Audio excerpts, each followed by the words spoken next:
Sir, സുസ്ഥിര കൃഷി വികസനത്തിൽ കേരളം രാജ്യത്തിന് തന്നെ മാതൃകയാണെന്ന് ഇന്ത്യൻ കാർഷിക ഗവേഷണ കൗൺസിൽ കണ്ടെത്തിയിരിക്കുന്നു.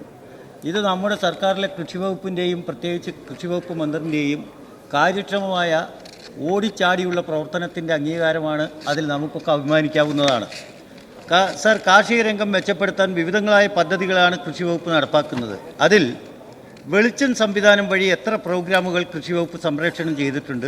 കൂടുതൽ പരിപാടികൾ സംപ്രേഷണം ചെയ്യുവാനുള്ള നടപടികൾ സ്വീകരിക്കുമോ എന്നതാണ്. സാർ, ICARന്റെ റിപ്പോർട്ട് അനുസരിച്ചിട്ട് കേരളം സുസ്ഥിര കാർഷിക വികസനത്തിൽ മുന്നിലാണ് എന്നുള്ളത് അഭിമാനകരമായ ഒരു കാര്യമാണ്.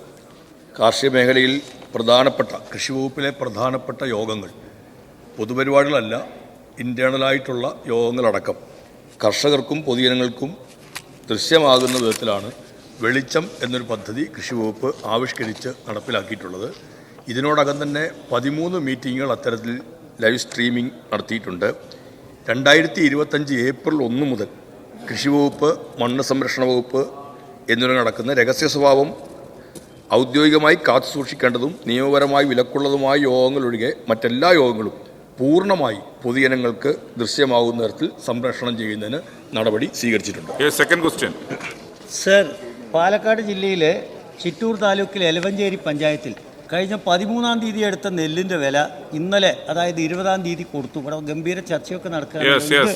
ഇത് അങ്ങയുടെ ശ്രദ്ധയിൽപ്പെട്ടിട്ടുണ്ടോ എന്നത് എൻ്റെ ചോദ്യം. കൃഷിഭവനുകളുടെ പ്രവർത്തനം തത്സമയം വിലയിരുത്തുന്നതിന് എന്ത് സംവിധാനം ആണ് ഉള്ളത് എന്ന് വിശദീകരിക്കാമോ? സർ, 2 കാര്യം അദ്ദേഹം പറഞ്ഞു. ഒന്ന്, എലവഞ്ചേരിയിലെ പഞ്ചായത്തിൽ 13-ാം തീയതി എടുത്ത നെല്ലിൻ്റെ പൈസ 20-ാം തീയതി കൊടുത്തു എന്നുള്ളതാണ്. എനിക്കും അറിവുള്ള കാര്യമാണ്. ഇക്കാര്യത്തിനകത്ത് പ്രത്യേകമായ സംവിധാനം വീണ്ടും ഏർപ്പെടുത്തിയിട്ടുണ്ട്.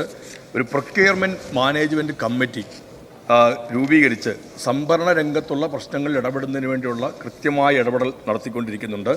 ഭക്ഷ്യവകുപ്പ് മന്ത്രിയുമായി യോഗം ചേർന്ന അടിസ്ഥാനത്തിലാണ് അത്തരമൊരു തീരുമാനത്തിലേക്ക് എത്തുന്നത്. അദ്ദേഹം ചോദിച്ച അടുത്ത ചോദ്യം നമ്മുടെ കൃഷിഭവനുകളെ വിലയിരുത്തുന്നതിനുള്ള നടപടികളുണ്ടെന്നാണ്. തീർച്ചയായിട്ടും അവിടെയും ഞങ്ങളൊരു അനുഭവം എന്ന് പറയുന്ന ഒരു പരിപാടി തുടങ്ങിയിട്ടുണ്ട്. Assessment for nurturing and uplifting beneficiary happiness and agricultural visitor assessment mechanism. ഇതാണ് ഈ അനുഭവം എന്നുള്ളതിൻ്റെ ഒരു പൂർണ്ണ രൂപം.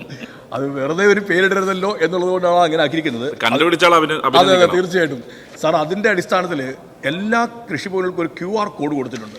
ആ QR കോഡിൻ്റെ അടിസ്ഥാനത്തിൽ ഒരു കർഷകൻ കൃഷിഭവനിൽ ചെന്ന് കഴിഞ്ഞാൽ അദ്ദേഹത്തിൻ്റെ അഭിപ്രായങ്ങൾ ഈ QR കോഡിലൂടെ നേരത്തെ ഗതാഗത വകുപ്പ് മന്ത്രി പറഞ്ഞതുപോലെ ആ QR കോഡ് സ്കാൻ ചെയ്തിട്ട് രേഖപ്പെടുത്താം.